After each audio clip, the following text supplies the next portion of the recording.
So yan nga tinanggap namin ang challenge pag-host hini nga 2026 sa Isidro Grand Alumni Homecoming.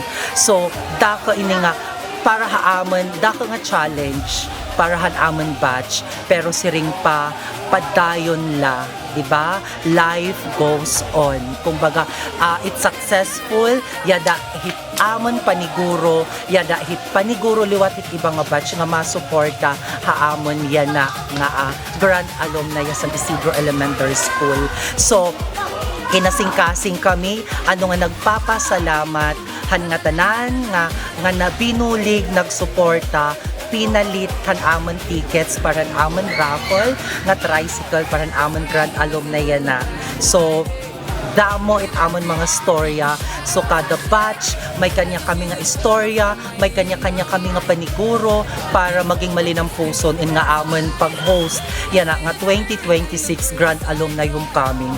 Okay, para akin ang pinaka na best na memory. Maaram kita nga elementary, high school, actually it mga years, mga stages at ating edukasyon na diri ta malilimtan. So ako mag-share la ako hanapan usa nga diri nga ngalimtan nga elementary experience. So grade 5 kami may dinatom ng mga classmate kang ha Manila kaman niya bag so get attached case. So pag na school kami ng club nag-urugyas kami ha sa Isidro Elementary School nalibot kami. So nakadiakan mga girls so kami nagdadarahan to nga attached case. So binbubukod kami han amon mga kabatch. So pag nakukuha nira itong attache case, may the punishment at sa kaadlaw na corner kami han mga girls, mga boys. So pag ano namon, linukso kami ang gitaasin nga pader dito yan amon school.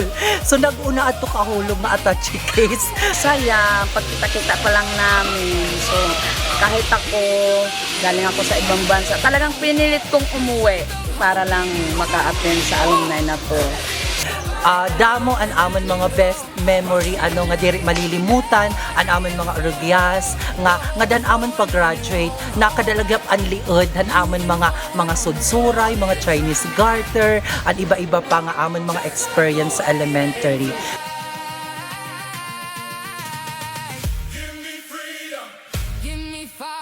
So, kinita ko liwat an pag-grow han akin mga batch ano so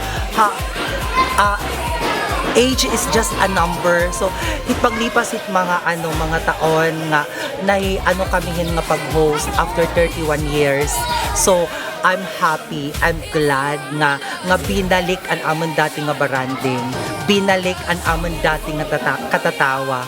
It's hit bawat adlaw nga nagkaka-agrupod kami dida nga haw nabubuo a recall of memories para haamon nga tanan. So masarap balikan. So kung may babalikan man nagpapasalamat nga hinatag haak ni God ang batch 94 waray ko masisiring ano kung mauutro pa nga haw nga ma-eskwela ka sa Isidro Elementary School pipilian ko po maging member hit batch 1994.